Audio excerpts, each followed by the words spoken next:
बच्चों, आज हम कक्षा छठी में हिंदी विषय को लेकर जिस कविता का अध्ययन हमने पिछली तासिका के समय किया था, उस कविता के अध्ययन के बाद शब्दार्थों का भी ज्ञान हमने लिया था। आज हम पन्ना नंबर 38 पर काव्यबोध रूपी प्रश्न लिखे हैं।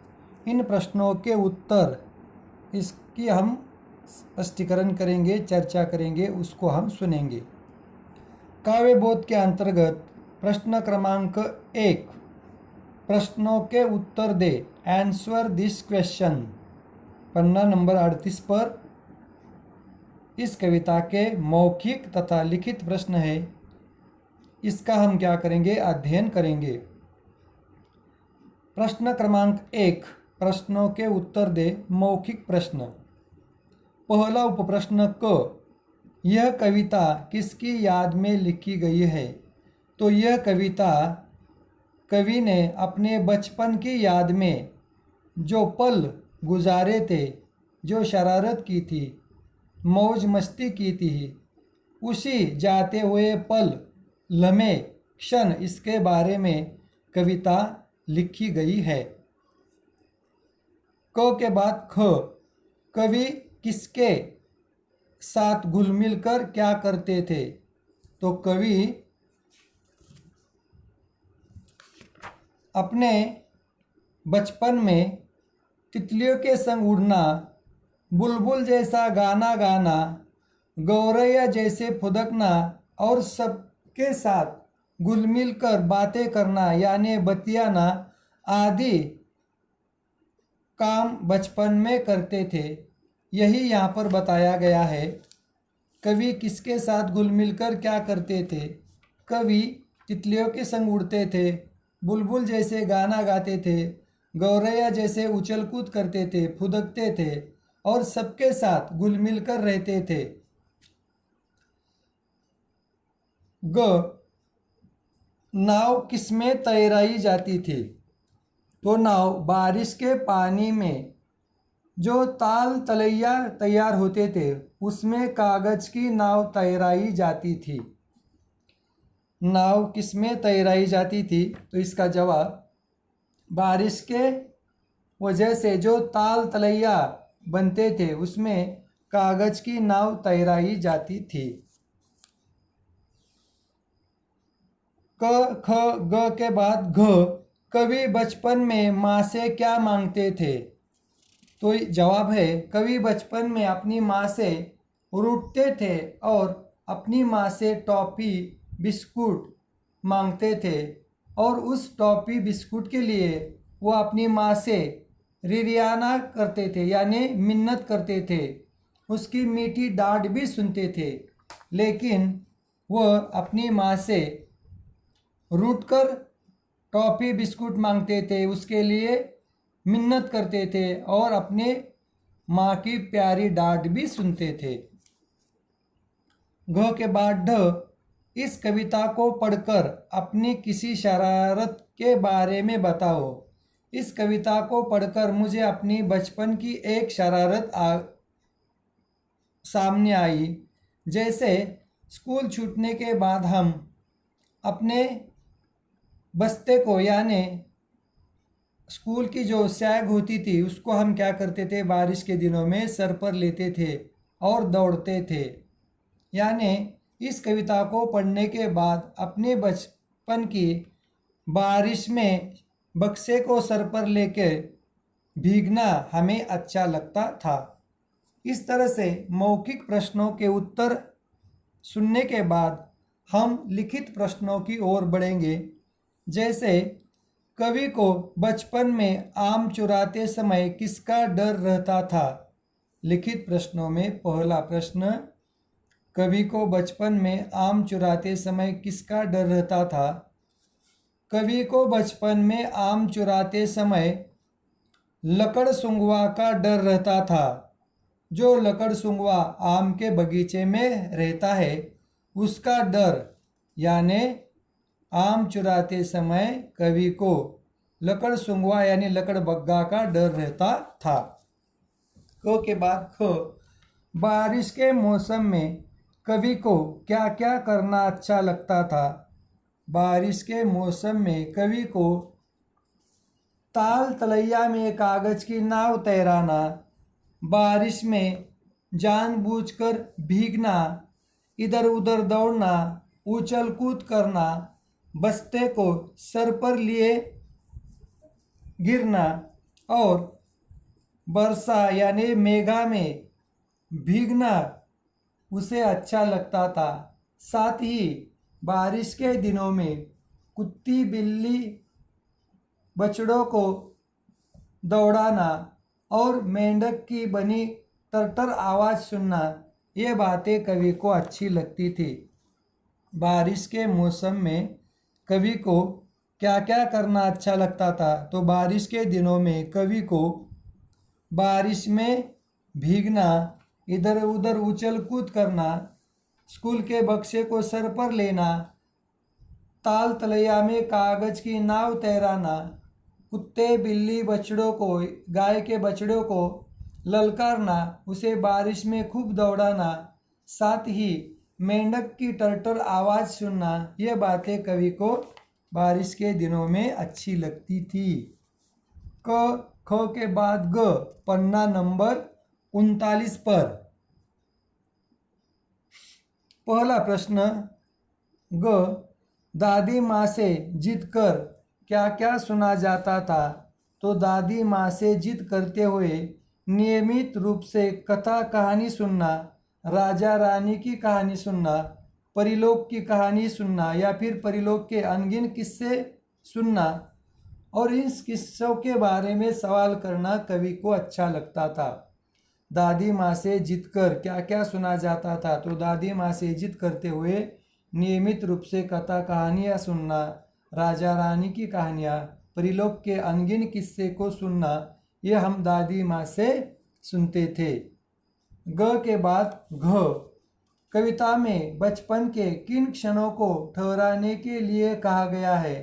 कविता में बचपन के उन क्षणों को ठहरने के लिए कहा गया है जो ताल तलैया में कागज की नाव दौड़ाना, तैराना, जानबूझकर भीगना, उछल कूद करना, कुत्ते बिल्ली बछड़ों के साथ खेलना, आम की बगिया से आम चुराना, तितलियों के संग उड़ना, बुलबुल जैसा गाना गाना आदि के बारे में कविता में बचपन के जो क्षण है उन क्षणों को ठहरने के लिए यहाँ पे कवि कहते हैं। मौखिक और लिखित प्रश्नों के बाद हम बढ़ते हैं नीचे दी गई पंक्तियों का अर्थ समझाए। अब यहाँ पे पंक्तियाँ दी गई है, उन पंक्तियों का हमें क्या करता है, अपनी भाषा में अर्थ समझाना है। जैसे यहाँ पे मैं एक्सप्लेन दिस लाइन्स, पहली जो लाइन है क, कभी पतंग लुटने को हुड़दंगी दौड़ लगाना। बचपन के दिनों में हम क्या करते थे, पतंग खेलने के लिए जब जाते थे ना, तो एक दूसरे की पतंग लूटने के लिए, उसे काटने के लिए हम क्या करते थे, हुड़दंगी दौड़ लगाते थे। जैसे मांझे के साथ एक दूसरे की पतंग को काट देना और फिर उसे लूटना। इसीलिए कभी पतंग लूटने को हुड़दंगी दौड़ लगाना बचपन में हमें अच्छा लगता था। एक दूसरे के साथ एक दूसरे की पतंग लूटने का हम क्या करते थे, प्रयास करते थे, शरारत करते थे। क के बाद ख, लगे दूध जो रखा जहर, नकरीले क्षण यही ठहर। इन पंक्तियों का हमें जब बच्चे अपनी माँ से टॉफ़ी बिस्कुट की खातिर रिरियाते थे, रिरियाना यानी मिन्नत करना, माँ की मीठी डांटें सुनना और गुस्से में हम कहते थे लगे दूध जो रखा जहर, नकरीले क्षण यही ठहर। जैसे टॉफ़ी बिस्कुट ना मिलने पर, माँ की मीठी डांटें सुनने पर, माँ ने जो दूध हमें पीने के लिए दिया होता है वो दूध हमें कैसा लगता था, लगे दूध जो रखा जहर, नकरीले क्षण यही ठहर। इस प्रकार इन पंक्तियों का अर्थ हमें समझ में आता है। प्रश्न क्रमांक 1, 2 के बाद प्रश्न क्रमांक 3 मिलान करें। इसे अंग्रेजी में कहा जाता है combine as given in example. यानी नीचे आपको क, ख, ग, घ के सामने जो वाक्य दिए हैं इसे हमें क्या करना है, जोड़ना है। जैसे मराठी में हम क्या करते हैं, जोड़ते हैं एक दूसरे के साथ, सही शब्दों के साथ, सही वाक्यों के साथ उसके सामने सही वाक्य जोड़ते हैं। जैसे यहाँ पर हमें क्या करना है, मिलान करना है। Combine as given in example, हर एक का वाक्य क के सामने क वाला वाक्य लिखना है। जैसे दादी माँ से जिद कर नियमित कथा कहानी सुनना। बच्चे हमेशा दादी माँ से जिद करते थे, किस लिए, तो कथा कहानी सुनने के लिए।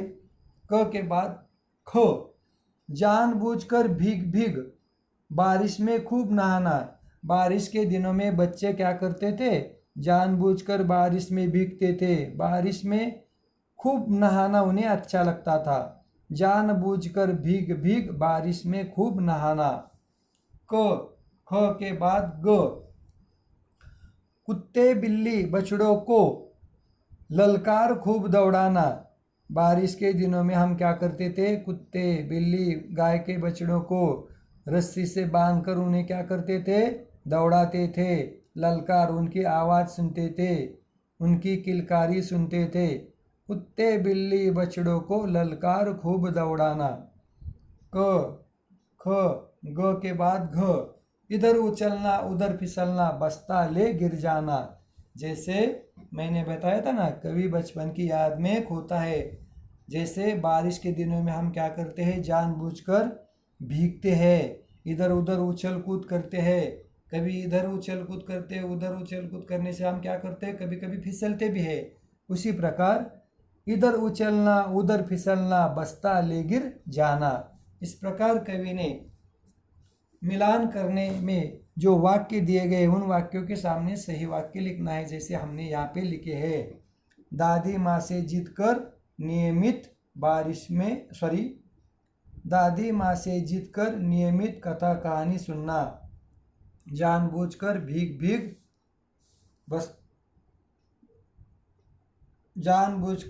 भीग बारिश में खूब नहाना। कुत्ते बिल्ली बछड़ों को ललकार खूब दौड़ाना। इधर उछलना उधर फिसलना बस्ता ले गिर जाना।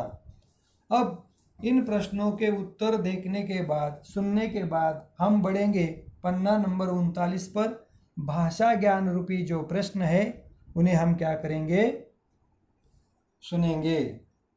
जैसे भाषा ज्ञान के अंतर्गत पहला प्रश्न, जोड़े बनाकर लिखे।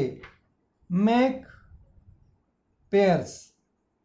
जैसे ताल तलैया, इधर उधर, किस्सा कहानी, आंधी तूफान, भूला बिसरा, गाते गाना। हमें क्या करना है, आदि शब्दों को लिखना है। जोड़े बनाकर लिखे। ताल तलैया, इधर उधर, किस्सा कहानी, आंधी तूफान, भूला बिसरा, गाते गाना। जैसे आंधी में लुक छिप कर, उसके बाद गाते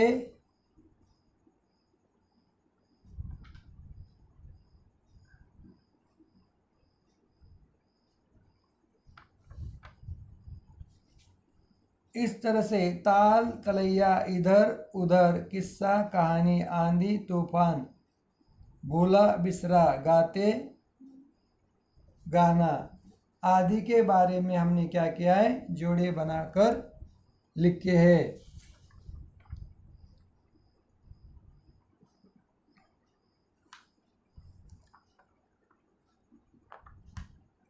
ऐसे क्षणों को आप लोग अच्छी तरह से लिख सकते हैं। अब पन्ना नंबर 39 से हम आगे बढ़ते हैं पन्ना नंबर 40 पर। यहाँ पे हमें कुछ प्रश्न दिए गए हैं। भाषा ज्ञान के अंतर्गत पहला प्रश्न देखने के बाद दूसरा प्रश्न देखेंगे। प्रत्येक पंक्ति में जो शब्द पर्यायवाची नहीं है उस पर लगाए यानी उसे सर्कल करे, ऐसा गोला बनाए। Put circle on the words which are not synonyms. प्रत्येक पंक्ति में जो शब्द पर्यायवाची नहीं है उस पर गोला लगाए यानी सर्कल करे। जैसे यहाँ पे कुछ शब्द दिए गए हैं। क में पर्वत, पहाड़, गिरिधर, शैल और गिरि। यहाँ पे गिरिधर शब्द जो है ना वो शब्द पर्यायवाची शब्द नहीं है। बाकी पर्वत के लिए पहाड़, शैल और गिरि ये शब्द है, गिरिधर नहीं है। गिरिधर नाम है ये व्यक्ति का। अब ख में नदी के लिए आपको क्या करना है, पर्याय शब्द जो नहीं है उसे सर्कल करना है। जैसे नदी के लिए सरिता पर्यायवाची है, तट्टिनी पर्यायवाची नहीं, तरंगिनी पर्यायवाची नहीं, झरना यह शब्द उसके लिए पर्यायवाची नहीं है, तो झरने के लिए सर्कल कीजिए। ग मेघ, जल्दी, बादल, जलधर, घन। मेघ शब्द के लिए जो घन शब्द है ना वो शब्द पर्यायवाची नहीं है। घन शब्द के लिए सर्कल कीजिए, गोला लगाइए। नैया, नैया यानी नाव, जिसे हम मराठी में होड़ी भी कहते हैं। नैया नाव, जलयान नौका। तरनी यह शब्द यहाँ पे नैया के लिए पर्यायवाची शब्द नहीं है। तरनी के लिए गोला लगाइए, सर्कल कीजिए। अब दूध, दूध के लिए क्षीर पर्यायवाची है, दुग्ध पर्यायवाची है, गोरस पर्यायवाची है। नीर यानी पानी, यह शब्द पर्यायवाची दूध के लिए नहीं है, तो नीर इस शब्द को गोला लगाए, सर्कल कीजिए। इस तरह से भाषा ज्ञान में पहला दूसरा प्रश्न होने के बाद तीसरे प्रश्न की ओर हम क्या करेंगे, बढ़ेंगे। दिए गए शब्दों से सही अर्थ चुनकर लिखे और वाक्य बनाए। जैसे हथौड़ा शब्द दिया गया है, संगीत की ताल शब्द दिया गया है, पंख शब्द दिया गया है। इन शब्दों को आपको क्या करना है, दोनों का अर्थ बताकर दोनों शब्दों को लेकर एक एक वाक्य बनाना है। इसलिए कहा गया है दिए गए शब्दों से सही अर्थ चुनकर लिखे और वाक्य बनाए। जैसे हथौड़ा, संगीत की ताल, पंख। इसमें पर यानी परंतु भी है और पंख भी है। जैसे पक्षी को होते हैं पर यानी परंतु भी है और पक्षी के लिए पंख होते हैं। तो इस पर को लेकर दो शब्द दिए गए यहाँ पे, परंतु और पर। तो पहला वाक्य, परंतु मेरा भी कहना गलत नहीं है। इस तरह से वाक्य लिखते हैं, मेरा भी कहना गलत नहीं है, परंतु मेरा भी कहना गलत नहीं है। अब पंख को लेकर, मोर के पंख कितने सुंदर है। मोर के पंख कितने सुंदर है। अब ताल को लेकर, तालाब भी होता है और संगीत की ताल भी होती है। तो ताल को लेकर तालाब, पहला वाक्य, तालाब में पानी बहुत है। तालाब में पानी बहुत है। अब संगीत की ताल को लेकर एक शब्द, मेरे संगीत की ताल पर ठेका पकड़ा था। मैंने संगीत की ताल पर ठेका पकड़ा था। मैंने संगीत की ताल पर ठेका पकड़ा था। अब घन, घन यानी बादल और घन यानी हथौड़ा भी होता है। जैसे लोहे पर मारकर हम क्या करते हैं, उसे आकार की वस्तुएं बनाते हैं, वो घन। और घन यानी बादल भी है। घन यानी बादल, आकाश में घने बादल छाए हैं। घन यानी हथौड़ा, मैंने लोहे पर जोर से हथौड़े से मारा। घन यानी बादल, घन यानी हथौड़ा। घन, मैंने आकाश में घने बादल छाए हैं। घन यानी हथौड़ा, मैंने लोहे पर जोर से हथौड़ा मारा। इस तरह से आप लोग एक शब्द के जो अर्थ होते हैं उन शब्दों को लिखकर उसका वाक्य में अच्छी तरह से उपयोग कर सकते हैं। जैसे हथौड़ा, संगीत की ताल और पंख, इन शब्दों का हमने वाक्य में उपयोग किया है। इसीलिए तो कहा गया है select the right meaning and make sentence. दिए गए शब्दों से सही अर्थ चुनकर लिखे और वाक्य बनाए। अब भाषा ज्ञान के अंतर्गत पहला, दूसरा, तीसरा प्रश्न होने के बाद हम बढ़ते हैं कुछ करने को इसकी ओर। यहाँ पे पन्ना नंबर 40 पर कुछ करने को कहा गया है। इस उपक्रम की ओर भी हम देखेंगे। कवि ने इस कविता में अपने बचपन के दिनों को याद किया है। इस कविता के किसी एक प्रसंग अंश को कवि की तरफ से कहानी के रूप में लिखे। जैसे एक प्रसंग यहाँ पर बताया गया है। आसमान में काले काले बादल घिर आए थे। हम स्कूल से घर लौट रहे थे। रास्ते में आते ही बारिश शुरू हो गई। बारिश में हमने क्या किया, शुरू में थोड़ा इधर उधर दौड़कर बारिश से बचने का प्रयास किया, लेकिन बाद में हमने क्या किया, हमारे हाथ में जो स्कूल के बक्से थे उन बक्सों का हमने क्या किया, सर पर लिया और इधर उधर हम क्या करने लगे, बारिश में घूमने लगे, फिरने लगे, उछल कूद करने लगे। धीरे धीरे हम बारिश में पूरे भीग गए। बारिश में भीगना हमें अच्छा लग रहा था। हम फिर बाद में बारिश के वजह से जो ताल तलैया बने थे उसमें कागज़ की नाव छोड़ने लगे। फिर हमने छोटे छोटे कागज़ के टुकड़े बनाकर ताल तलैया में छोड़ने लगे, इधर उधर घूमने लगे, घूमते हुए फिसलने लगे और इधर उधर दौड़ने का प्रयास हम बारिश में करने लगे। इस तरह से जब भी आसमान में काले बादल घिर जाते हैं और जब हम मौज मस्ती करने लगते हैं, स्कूल से हम आते समय जानबूझकर बारिश में भीगते हैं, उछल कूद करते हैं, बिल्ली कुत्ते गाय के साथ बछड़े के साथ खेलते हैं और कभी कभी हम क्या करते हैं, आम की बगिया में जाकर आम भी चुराने का प्रयास करते थे। इसी बचपन के क्षणों को यहाँ पे कवि ने लिखने के लिए कहा गया है। इस तरह से आज हमने इस कविता के माध्यम से काव्यबोध के प्रश्न, इसमें मौखिक, लिखित और नीचे दी गई पंक्तियों का अर्थ समझाए, मिलान करे, सोचे तो, थिंक एंड टेल। इस कविता को पढ़कर आपको कैसा लगा सबको बताए। इस कविता को पढ़कर हमें अच्छा लगा क्योंकि बचपन के दिनों की याद हमें आने लगी। बचपन में हम कैसी शरारत करते थे इसके बारे में भी हमें ये समझकर, ये जानकर अच्छा लगा और ये अनुभव हम क्या करते थे, दूसरों को बताते थे। इस तरह से आज हम यहाँ पर रुकते हैं। इन पन्ना नंबर 38, 39 और 40 पर लिखे हुए जो प्रश्न है, इन प्रश्नों के उत्तर लिखकर आप लोग मुझे व्हाट्सएप के ज़रिए सेंड करें। और हाँ, इस कविता के बारे में अपने विचार भी अच्छी तरह से लिखें और मुझे आप लोग व्हाट्सएप के ज़रिए सेंड करें। यहाँ पर रुकते हैं हम। धन्यवाद।